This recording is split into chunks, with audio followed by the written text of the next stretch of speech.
일본 기상청은 이번 일본에서 발생한 지진을 7.2에서 6.9로 하향 조정했습니다. 도호쿠 지역에서 발생한 강진은 지난달 13일 후쿠시마현 앞바다에서 리히터 규모 7.3의 지진이 발생한 이후 35일 만입니다. 진도 6.9이건 7.2이건 간에 일본인들의 공포심은 최고조에 올라있는 상황입니다. 피해 지역의 사람들은 10년 전에 지진이 발생한 뒤 도대체 정부가 한 일은 무엇이냐, 전혀 바뀐 게 없다고 불만을 쏟아내고 있고, 전문가들은 이게 다가 아니다, 앞으로 더 크고 치명적인 지진이 덮칠 것이라면서 섬뜩한 경고를 내놓고 있다는데요. 안 그래도 코로나 방사능 때문에 힘든 일본에 지진까지 더해져 3대 재앙이 닥친 일본에서는 결국 충격적인 결정을 내렸다는 사실이 알려지면서 전세계인들의 이목이 집중되고 있습니다. 국운이 다해버린 일본, 히로시마 핵폭탄 투하 이래 최대 위기를 맞고 있는 상황에 대해 자세히 알아보겠습니다. 페페TV 팩트 체크. 일본 기상청에 따르면 이번 지진 발생 지점은 미야기현 앞바다로 북위 38.4도, 동경 141.7도이며 진원의 깊이는 60km였고 미야기현 일부 지역에선 진도 5강의 흔들림이 관측되었습니다. 후쿠시마현과 이와테현 일부 지역에서도 진도 5, 사이타마현과 지바현 일부 지역에서도 진도 4의 흔들림이 각각 관측되었습니다. 도쿄 도심부에서 관측된 흔들림은 진도 3이었습니다. 이번 지진으로 미야기현에서는 쓰나미 주의보까지 발령되었는데요. 해일의 높이는 1m로 예상되었습니다. 이번에 발생한 지진은 서 있기가 불가능할 정도로 큰 흔들림을 수반하였습니다. 일본 정부는 총리관저 위기관리센터에 곧장 연락실을 설치하고 관계 부처와 지자체가 연계해 정보 수집에 나섰습니다. JR 동일본이 운영하는 도호쿠 신칸센은 오미야 하치노에 간 운행을 중단했고, 기상청은 쓰나미 주의보가 발령된 지역 주민에 대해 해안이나 강가에서 벗어나라고 당부했습니다. 일본 정부가 쓰나미 주의보까지 발령하면서 일본인들은 불안감에 떨고 있습니다. 지진 소식이 전해지자 우리나라 외교부에서도 곧장 우리 국민의 피해를 조사할 정도로 큰 지진이었습니다. 외교부는 관할 공간인 주센다이 총영사관의 한일 단체 및 유학생 연락망을 통해 피해 현황을 파악한 결과 현재까지 우리 국민의 인명피해는 없다고 발표했습니다. 하지만 지진의 강도가 워낙 세다 보니 건물 또는 기물 등의 파손은 어느 정도 있을 것으로 보인다고 설명했습니다. 그러면서 지진 발생 즉시 대응팀을 가동하고 교민사회 연락을 유지할 것이다. 피해 상황을 계속 파악하고 필요한 영사조력을 제공할 예정이라고 밝혔습니다. 상황이 이런 가운데 일본 기상청에서는 우왕좌왕하는 모습을 보이며 혼선을 빚기도 했는데요. 미야기현 앞바다에서 발생한 지진을 앞서 규모 7.2라고 발표했지만 이후 6.9로 하향 조정한 것입니다. 지진 강도조차 제대로 파악하지 못한 일본 기상청의 대처에 일본 네티즌들은 영 못 믿었다는 반응인데요. 지진 소식이 전해지자 일본 내 사회관계망 서비스에는 연일 해일주의보가 검색어 1위를 차지했습니다. 지진의 피해에 절규하는 일본 네티즌들의 반응을 살펴보겠습니다. 미야기현 분들, 1m의 해일주의보가 나와 있습니다. 1m라도 충분히 목숨을 잃을 수 있으므로 조금이라도 해일이 온다고 생각하면 피난해주세요. 해일은 40cm의 높이에서도 사람이 서 있을 수 없을 정도의 충격입니다. 해일은 무릎보다 아래의 높이여도 무시무시한 위력으로 사람이나 물건을 밀어 넘길 수 있습니다. 뉴질랜드 지진으로 다시 지진이 발생하지 않을까 생각하고 있었는데 결국에 현실이 되었습니다. 뉴질랜드의 플레이트가 움직이면 일본 동북연안의 플레이트도 함께 움직이는 것으로 보입니다. 10년 전에 여진 후 본진이 있었습니다. 아직 방심할 수가 없습니다. 아무 일도 없이 조용히 지나갔으면 좋겠지만 그럴 것 같지가 않습니다. 피난 장소를 충분히 확보해 주시길 바랍니다. 이 상황에서 일본 정부가 성화봉송을 정말 시작하다니 이런 정보를 믿고 있다는 것이 기가 막힌다. 올림픽보다 지진에 전념해서 대비하기를 원한다. 해일은 엄청난 속도로 밀려 들어옵니다. NHK에서 긴급 뉴스로 발신을 해주는데 아나운서의 긴박한 호소에 위기감이 전해졌습니다.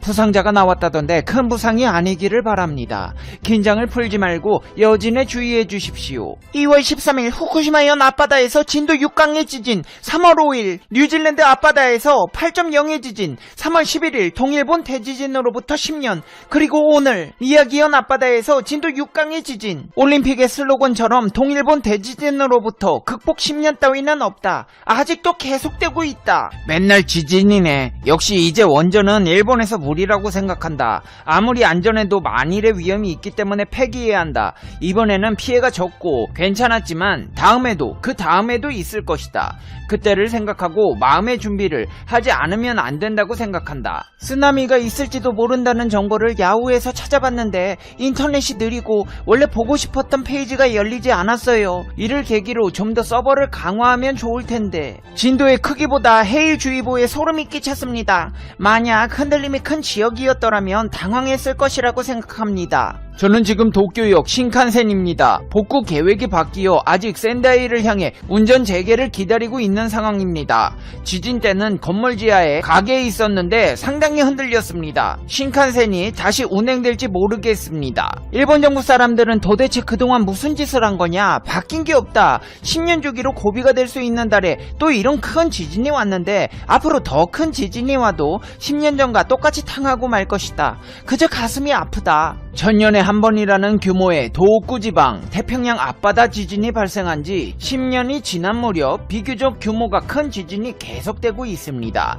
도호쿠 지방 태평양 앞바다 지진을 포함하여 그 이전의 큰 지진은 처음에 크게 밀어 올립니다. 이전에는 같은 수직 흔들림을 느끼고 흔들리는 패턴이 많았지만 요즘은 지진이 땅 올림 후 가볍게 흔들림을 느끼고 오래 흔들리는 패턴이 많습니다. 여전히 앞으로도 이 정도의 지진은 수십 년 이상 때때로 주기적으로 일어날지도 모릅니다.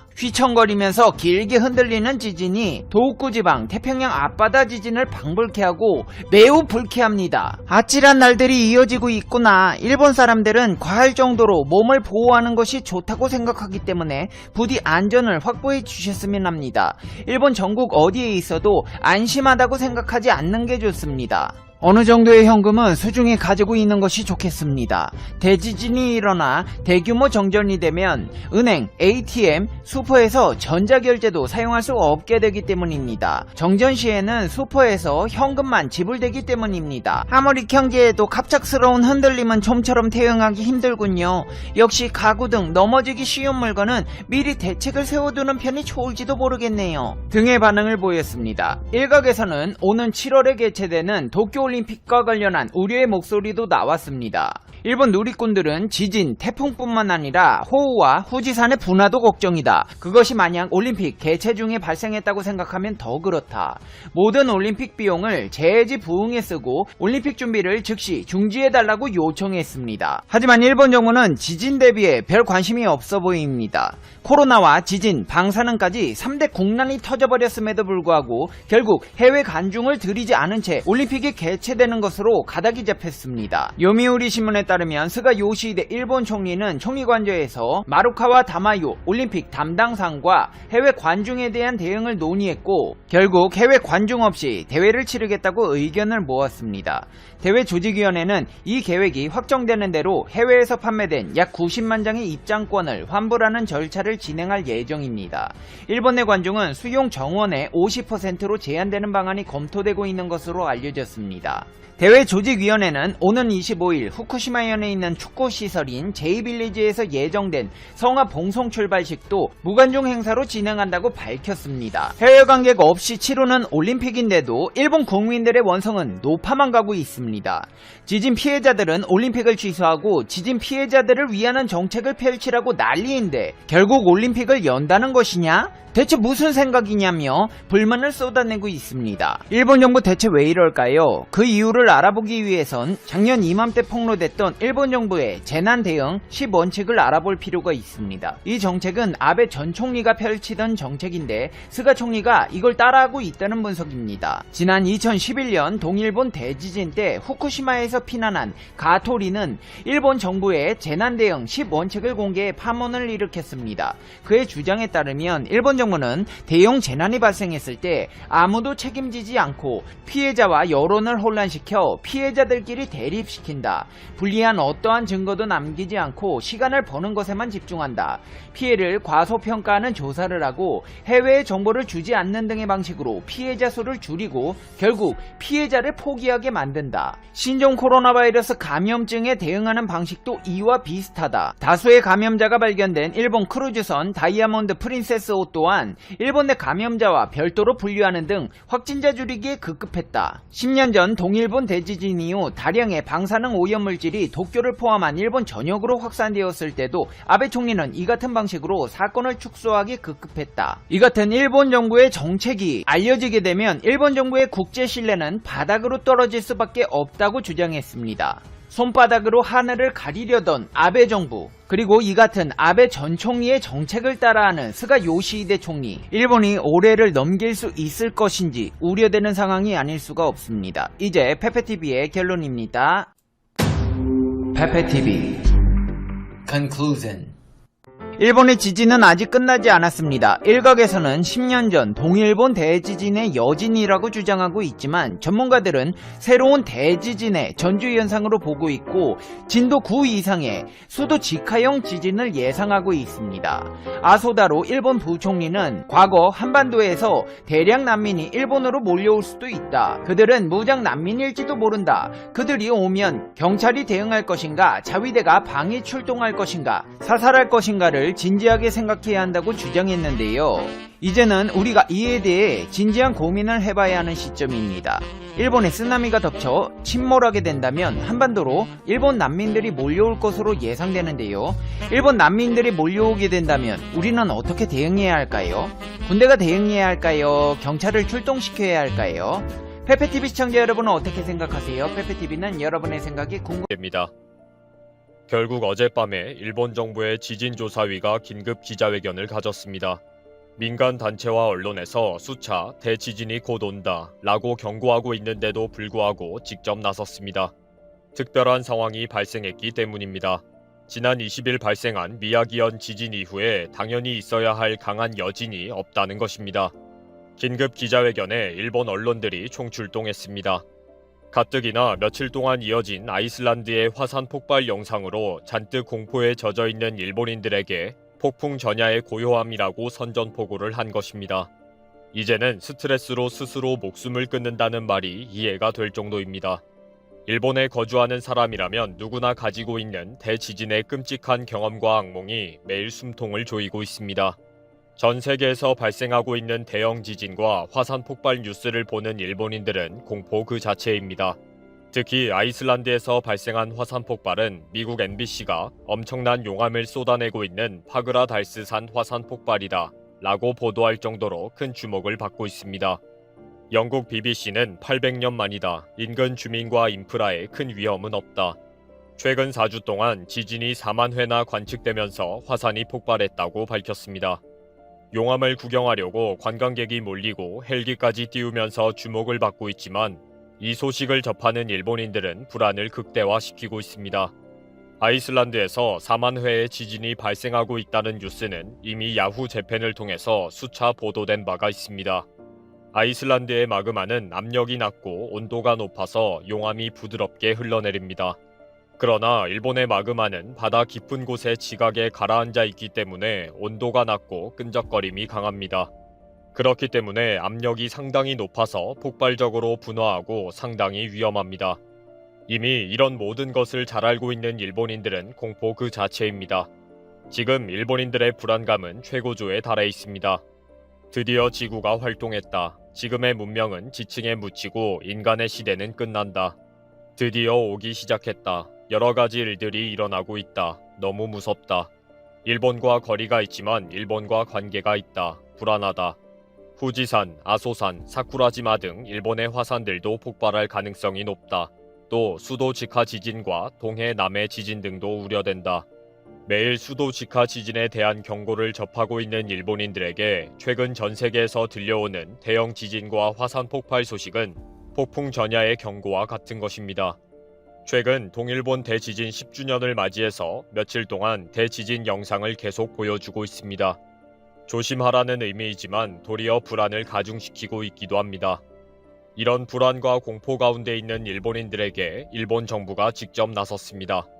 지난 20일 미야기현에서 발생한 진도 5, 규모 7.4의 지진을 조사하고 있는 일본 정부의 지진조사위원회가 긴급 기자회견을 했습니다. 지진 전문가가 모인 정부의 지진조사위원회는 미야기현 앞바다 지진에 대해 자세히 분석했다. 그 결과 더 강한 지진이 일어날 가능성이 있다 라고 경고했습니다. 지진조사위원회는 20일 이후 여진이 이례적으로 적게 발생하고 있다. 이런 경향은 통상과 비교하면 매우 특별한 상황이다. 결국 더 큰 충격으로 한 번에 올 수가 있다. 이 경우 상당히 큰 규모의 지진이 될 가능성이 있다. 라고 밝혔습니다. 일반적으로 지진 발생 후 큰 규모의 후속 지진이 적으면 더 큰 규모의 지진이 일어날 가능성이 높아지는 경향이 있다는 것입니다. 지난 20일 미야기현 앞바다의 지진은 규모 7.4에서 6.9까지 관측될 정도로 규모가 큰 지진입니다. 그렇기 때문에 규모 7.2 이상의 거대 지진이 발생할 것이라고 분명히 경고를 하는 것입니다. 지진조사위는 지금 즉시 큰 지진에 대비해서 주위를 살펴보는 점검을 할 필요가 있다고 했습니다. 또 지진조사위는 1978년에 28명의 사망자를 낸 미야기현 앞바다 지진인 규모 7.4의 진원 지역이 20일 지진으로 큰 영향을 받았다. 그래서 1978년 지진과 같은 규모의 지진이 발생할 가능성이 높아졌다. 라고 구체적으로 설명했습니다. 결국 지진조사위는 앞으로 일주일이 긴급한 상황이다. 정부는 매일 새로운 정보를 신속하게 발표하겠다. 이번 지진은 규모 7.2에서 7.5의 지진이 될 것이다. 큰 피해가 예상이 된다. 라고 경고했습니다. 이렇게 지진조사위원회가 나선 것은 예상하고 있었던 강한 여진이 전혀 없기 때문입니다. 20일 미야기현에서 발생한 진도 5, 규모 6.9의 지진이 발생했을 때는 이 당시 전문가들은 초기 규모를 7.2로 공식 발표할 정도였습니다. 그러나 진동이 아주 짧았고 진원이 59km로 상당히 깊었기 때문에 큰 해일은 나오지 않았다고 분석했습니다. 20일 18시 9분에 발생한 미야기현 지진에 대해 일본 기상청은 20시 20분에 긴급 기자회견을 가져서 최대 진도 5강 이상의 지진이 일주일 안에 여진으로 발생할 우려가 있다고 주의를 당부했습니다. 기상청의 20일 기자회견에 의하면 당연히 있어야 할 여진이 21일, 22일 이틀 동안 조용하다는 것입니다. 이 당시 기상청의 발표대로라면 최대 진도 5강의 여진이 앞으로 일주일 정도 몇 번 발생해야 정상인데 비정상적으로 조용하다는 것입니다. 결국 일본 정부의 지진조사위원회는 긴급 기자회견을 통해서 이런 비정상적인 상황은 엄청난 대형 지진이 발생하기 위한 조건이다 라고 경고를 하게 했습니다. 지진조사위원회의 긴급 기자회견은 요미우리, 산케이, 지지통신 등 일본 언론을 통해 신속하게 보도가 되었습니다. 일부 방송들은 지진 전문가의 인터뷰로 자세한 경위를 알아보는 등 후속 보도를 이어갔습니다. 이런 상황에서 일본인들의 댓글은 살아보려고 하는 울부짖음과 자포자기의 하소연입니다. 올림픽을 하고 있을 때의 대지진이 발생하면 무슨 대책이 있는가? 해일을 동반하는 지진이 왔을 경우를 상정한 설명서는 있는가? 뉴질랜드에서 대지진이 발생하면 2주 정도 안에 일본의 동북 지방에 대지진이 일어났다. 지난 5일 뉴질랜드에서 발생했다. 일본은 오늘 내일 대지진이 온다. 거대 지진의 강한 흔들림을 인간은 막을 수 없다. 그냥 기도할 뿐이다. 뭐든지 정보를 내봐라. 예상이 맞지 않기를 기도하겠다. 아무리 과학이 발달해도 지진을 분산시키거나 예측하지 못하는 것이 슬프다. 도망치는 것뿐이다. 일본에서 산다는 것은 특별합니다. 매일 지진 때문에 잠을 제대로 잘 수가 없고 불안과 공포로 숨도 제대로 쉴 수가 없기 때문입니다. 하루 이틀도 아니고 매일 거대 지진이 온다. 곧 온다. 내일 올 수도 있다. 도망칠 준비해라. 라는 경고를 듣고 있으면 사람이 어떤 심정일까요? 드디어 일본 정부까지 나서서 하는 긴급 상황이다. 여진이 없어서 더 위험하다. 정말 강한 지진이 온다. 라는 발표를 듣고 있어야 합니다. 온통 제정신이 아니다 보니 하루 종일 혐한에 헛소리를 하는 것도 이해할 판이네요.